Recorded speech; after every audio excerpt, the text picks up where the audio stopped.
حسبي ربي جل الله ما في قلبي غير الله نور محمد صلى الله لا إله إلا الله۔ کفار مکہ کا پیغمبر علیہ الصلوۃ والسلام پر ایک یہ بھی الزام تھا کہ یہ مجنون ہیں۔ وَيَقُولُونَ أَإِنَّا لَتَارِكُو آلِهَتِنَا لِشَاعِرٍ مَجْنُون۔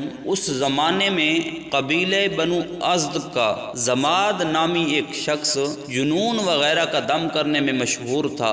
اہل مکہ نے خصوصی طور پر اسے طلب کیا کہ ہمارے بھتیجے کو دم کرے، اور اسے سارے حالات سے آگاہ کیا کہ اس طرح وہ ہمارے معبودوں کو برا بھلا کہتا ہے، شاید اسے کوئی نفسیاتی یا دماغی مسئلہ ہے جس کی وجہ سے اس کی یہ کیفیت بن گئی ہے۔ زماد ازدی کہنے لگا میں ضرور دم کروں گا اور یقیناً اللہ تعالیٰ اسے شفا عطا فرمائے گا۔ زماد ازدی جب کفار کے ہمراہ خدمت نبوی میں پہنچا تو پیغمبر علیہ الصلوۃ والسلام اس وقت صحابہ کرام کے سامنے خطبہ دے رہے تھے۔ الحمدللہ نحمدہ ونستعینہ ونستغفرہ ونؤمن بہ ونتوکل علیہ ونعوذ باللہ من شرور انفسنا ومن سیئات اعمالنا من یہدہ اللہ فلا مضل لہ ومن یضللہ فلا ہادی لہ۔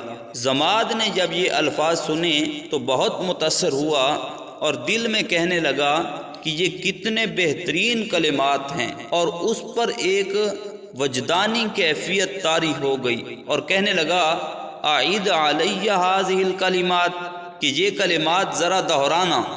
آپ صلی اللہ علیہ وسلم نے خطبہ پھر از سر نو شروع کر دیا۔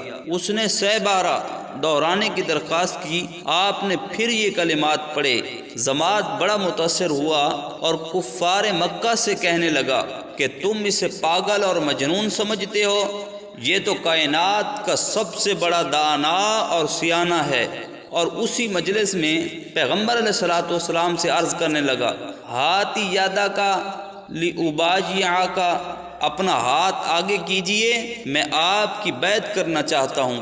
چنانچہ فوراً بیعت کر کے مشرف با اسلام ہو گیا۔ اہل مکہ اپنا سموں لے کر واپس چلے۔